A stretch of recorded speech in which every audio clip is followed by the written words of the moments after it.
was still on the couch, though the TV was now tuned to a nature documentary he wasn't actually watching.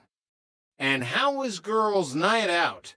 Jeff asked, his tone dripping with the kind of condescension only a man 12 years into a marriage can master.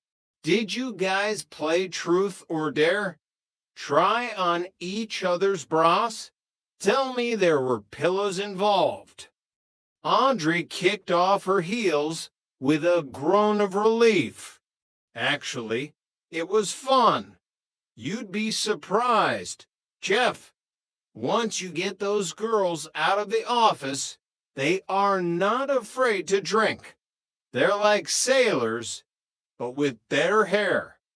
She sat on the edge of the coffee table, looking at him with a look that said, "I have information you aren't ready for." "You know Teresa?" Jeff blinked. "I don't think so." "Jeff, you've met her about 9 times, Audrey sighed. "Anyway, she and her husband, they're swingers." Jeff sat up a little straighter. The nature documentary was suddenly very uninteresting. Maybe I should meet her a 10th time. For clarity. "Forget Teresa," Audrey continued, leaning in. "You know Mary, the one you call Bug Eyes?" Jeff chuckled. "Bug Eyes. That's a classic. It's descriptive. It's accurate. It's a masterpiece of nicknames. Tonight, she told us she and her husband only have phone sex." Jeff's face contorted in a mix of confusion and mild disgust. "That's probably because he doesn't want to look into those buggy eyes. I mean, can you imagine? It'd be like having a romantic evening with a giant mantis." Then a thought struck him, a cold, terrifying realization that pierced through the beer-induced haze. He looked at his wife, his eyes narrowing. "Hey, wait a minute. Do you talk about our sex life with your girlfriends?" Audrey didn't even flinch. "Well, come on, Jeff. I've got to contribute something to the table. Everyone's sharing. I can't just sit there and talk about the weather while Teresa is describing a key party in Westchester." Jeff felt a bead of sweat that had nothing to do with the room temperature. "And what did you tell them?" "Tonight, I told them that when you sweat during sex, your chest hair looks like the rainforest." The silence that followed was heavy. Jeff processed this. Of all the things, of all the Herculean efforts he felt he put in, this was the takeaway? "And that's it?" he asked, his voice rising an octave. "That's how you compete with swinging and phone sex? Sweaty chest hair? What do you want me to tell them? That I'm a landscape architect of the torso? What do you want me to tell them, Jeff?" Audrey countered, her voice playful but sharp. "I don't know. Maybe something that includes the word satisfied, or exhausted, or maybe even filthy. Give me some credit here." Audrey laughed, a bright, genuine sound.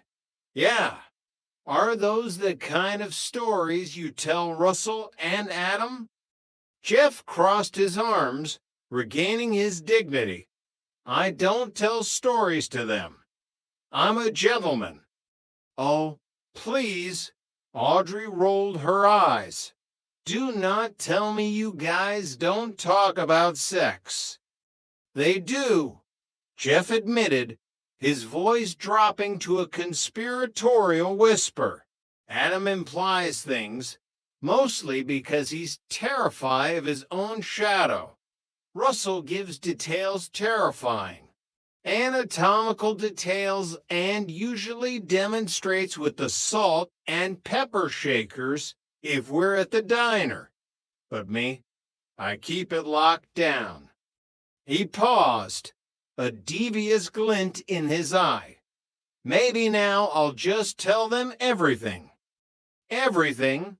Audrey challenged. Jeff leaned back, his bravado returning. "All right, both things." Chapter 3, The Message and the Messenger. Across the hall, Adam was experiencing a different kind of revelation. Jennifer had indeed given him his present. It was wrapped in expensive paper with a bow that looked like it had been tied by a professional.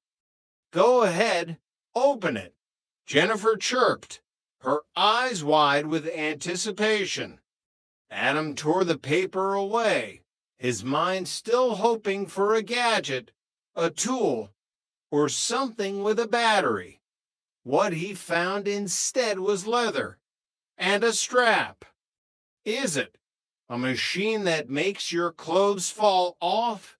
Adam asked, trying to find the joke. "No, silly," Jennifer laughed. "That machine is called a corkscrew. Go ahead, take it out." Adam pulled the object from the box. It was a bag, a sleek, high-end leather bag with a long shoulder strap. "This is for me. Do you like it?" Jennifer asked, leaning in. "Look at it. Oh, I bet there's something inside."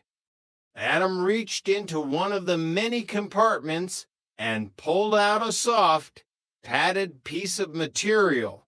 "It's a pad for the shoulder strap?" "Yes. It's so cushy." Jennifer was practically vibrating. "I saw you taping up your old backpack, Adam, and I thought, you're doing so well at work, you should look more stylish. You know, more like a real grown-up, a rising executive." Adam looked at the bag. Then he looked at his old backpack sitting in the corner, the one with the 4-pin cubby that perfectly held his favorite pens and a Lucky Troll doll. "But my backpack has a 4-pin cubby," he whispered. "I had to go to like 3 different stores to find this one," Jennifer said, her voice softening with sincerity.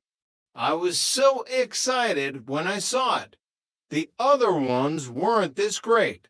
Look, I know it's not something you would normally use, but trust me, I know style. These are varying. Come on, try it on." Adam felt the weight of her expectation. It was heavier than the leather. He slid the strap over his head, the bag resting against his hip. "Okay, walk around," Jennifer commanded, clapping her hands. "Come on, strut your stuff. You're a rising young executive about town. I mean, you look fabulous." Adam walked a few steps, feeling the cushy pad dig into his collarbone. He looked at himself in the hallway mirror. He didn't see an executive. He saw a man carrying a purse. "I feel fabulous," he lied. "Totally." Chapter 4, The Purse Paradigm. The next morning at the diner, the fabulous feeling had evaporated, replaced by a cold, hard dread. Adam was sitting in their usual booth, the bag sitting on the seat next to him like a ticking time bomb. When Jeff walked in, he didn't even say hello. He just stopped, stared at the bag, and then looked at Adam. "Oh, my God, what is that?" It was a gift from Jennifer,